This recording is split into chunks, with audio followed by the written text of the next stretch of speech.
Hey there! Welcome to Let's Sit With This, a podcast for high-functioning, deeply hurting people who are ready to feel something different. I'm your host, Kristen Calloway, a licensed therapist who cares deeply about helping people heal from trauma and pain. If you're carrying a lot and tired of feeling alone with it, you're in the right place. Let's sit with this together. Hey there! So glad you're here. I'm really excited for this first episode because we're starting with something foundational, a topic I come back to in almost every session, and that is why your body responds with anxiety, overwhelm, and shutdown. If you've ever been confused or frustrated with anxiety that comes out of nowhere, been fearful of panic attacks, or felt the weight of struggling to function, this episode is for you. We're talking about the survival responses that your nervous system has: fight, flight, and freeze.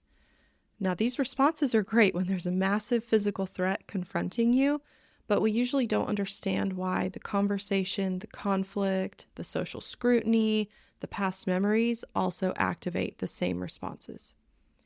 So many of my clients come in with very negative things to say about the way that their body responds to stress. It can range from, I don't know why my body does this, to I'm being so sensitive or overdramatic, to something is wrong with me. I definitely hear a lot of, I just need to stop this, or I just need to get over this. A phrase I learned in grad school is, all behavior makes sense in its context. And it's so true. When we have the full context of a person, their past experiences, their core values, their perceptions, the behaviors always make sense as a way to protect or cope. Now, I'm not saying that those behaviors are necessarily healthy or productive, but they make sense. When we judge behaviors without context, that's when the problems begin. It's so important to understand why the body responds the way it does so you can stop fighting it and start working with it. Now, I love the way polyvagal theory conceptualizes how our brain and nervous system work together to protect us from real and perceived danger. Polyvagal theory was developed by a psychologist named Dr. Stephen Porges and is based on the function and role of the vagus nerve, one of the longest cranial nerves in the human body. Now, let's get a little science-y for a second, but I promise it's worth it. So your body has a system called the autonomic nervous system that is divided into two subsystems: the sympathetic nervous system, your fight or flight response, and the parasympathetic nervous system, your rest and digest response. These systems work behind the scenes at a subconscious level, and they're constantly helping your body respond and adjust. So these two systems control our states of connection, activation, or shutdown. A really important process that influences these systems and our responses is something called neuroception. That is basically your body's threat detection system, and it's working in the background 24/7. It's constantly scanning the environment for cues of safety and danger. Now, this is important. Not just cues of physical safety and danger, but also emotional safety and danger. It also operates outside of conscious thought, which means we can't directly control it. And it also functions out of the brainstem, which, remember, is a very primitive part of the brain, meaning we will perceive safety or danger before we actually feel it or become consciously aware of what's going on. Now, what's so important to understand here is that this threat detection system holds a grudge like the old lady on the street complaining to the HOA about everybody's yard. She never forgets, right? Well, experiences in our lifetime that were experienced or perceived as dangerous or threatening to our physical or emotional safety will continue to stay stored and be registered as a threat to be detected and avoided as long as those experiences are stored maladaptively in our memory. So what was terrifying and overwhelming to us as a 5-year-old could very likely still be a threat that we're trying to avoid in our 30s and 40s. Now, let's dive into the 3 states that your body will be in depending on the perception of safety or danger and kind of the combinations of your sympathetic and parasympathetic nervous system. I like picturing it as a polyvagal ladder that you climb up or down depending on your level of activation. So at the top of the ladder, we have what's called the ventral vagal state. I envision this as like the warm green place. Here, we're calm and connected to our body and our environment. We're able to rest and digest, enjoy time with ourselves and with friends, and just be really present and involved in our lives. Now, we're not always happy here, but we feel safe and connected in our body and in our environment. Okay? So the middle of the ladder is called sympathetic activation, and this is bright, blaring red, and your body is on alert. So here we have the fight or flight response, where essentially your body has hit the gas pedal of your nervous system and it's time to go. Your brain has perceived a threat to safety and you are ready to engage and fight or escape and avoid. A fight response can look like anger, conflict, controlling behavior, maybe even physical aggression. A flight response can look like perfectionism, people-pleasing, avoidance, and maybe even actually leaving the situation. Your heart is racing, your breathing is shallow, your mind's going a million miles an hour, your body is pumping adrenaline and cortisol, your muscles are tense. You may feel like you need to do something right now. This is where anxiety makes you live. This is where the panic attacks also happen. Now, if we continue to experience a threat that we are unable to fight or escape, our body will move to the bottom of the ladder called dorsal vagal. This is the state of shutdown, and it's a deep, icy, cold blue place. So the body has essentially hit the emergency brake, becoming so overwhelmed that it shuts down and prepares to endure the threat and possibly perish. So this is where we feel numb, disconnected, heavy, withdrawn, and hopeless. This is also where disassociation happens. Now, I have a metaphor I use all the time to tie this together. Imagine you're out in the woods. You're enjoying a lovely hike, just being present and connected, looking around, the weather's nice, right? You feel good, which means that you're in ventral vagal.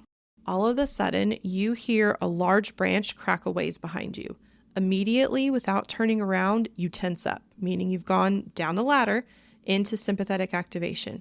You begin looking around and scanning your environment. Not only looking for the source of the noise, which is the current threat to safety, but also your means of fighting or escaping. Maybe you see some bushes moving and it's clear that an animal is walking, it's moving. So you may continue staying activated by trying to fight or escape. That threat turns out to be a bear and it's too close. Your body will eventually freeze with panic and you're in shutdown, you're in dorsal vagal. You hope the bear either leaves or puts you out of your misery quickly, but you are frozen in place. This entire process that just happened in the woods was outside of conscious thought. If our brains waited for us to make a cognitive, logical assessment of the situation before moving into activation, we'd all have been eaten by bears or hit by buses, and the human race would have died off a long time ago. The decision-making of how to make our bodies respond happens at a completely subconscious level before we're even aware of what's exactly going on. So it's not bad or wrong to go into activation or shutdown, especially if you're actually in danger. That's what your body's built for, right? But the problem is, what happens when your brain thinks that the bear is conflict with your spouse, social anxiety and judgment by strangers in Target, being around a family member that has always made you feel bad about yourself? What happens when the bear is actually feeling the shame of not being good enough, a trigger from past negative or traumatic experiences, or fear of failure? We judge those threats and we judge our responses. When we judge how our bodies respond without context and understanding, we actually add to the list of threats and inevitably make things worse.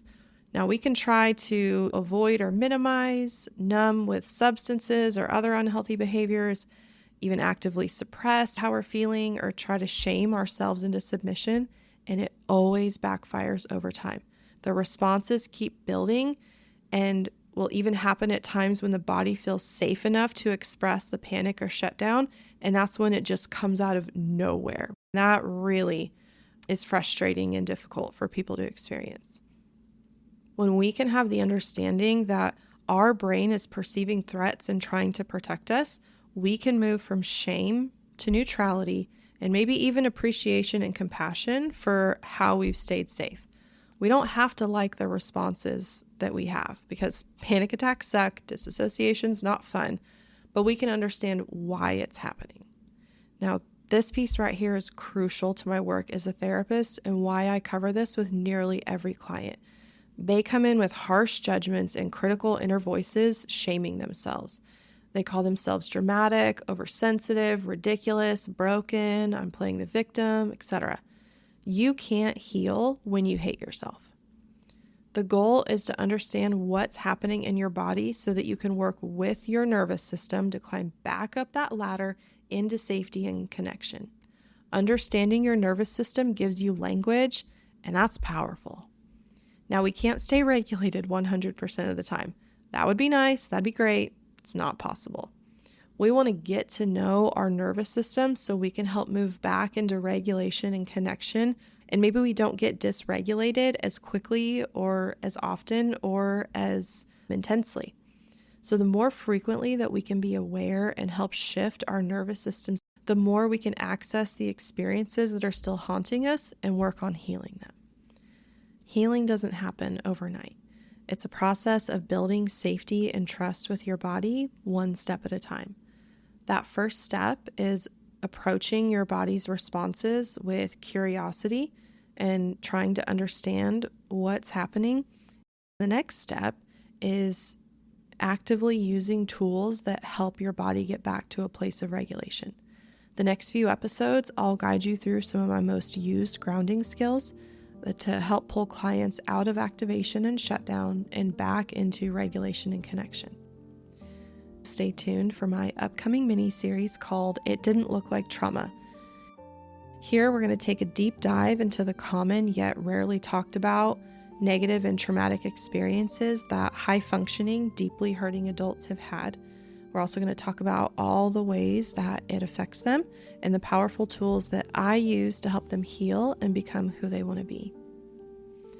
I'm so grateful that you joined me today. I really hope that you learned something that helped you lay down even a little bit of shame. That helps you quiet the judgment and get curious instead. And I hope more than anything that you remember you're not on this healing journey alone. Come back whenever you need to.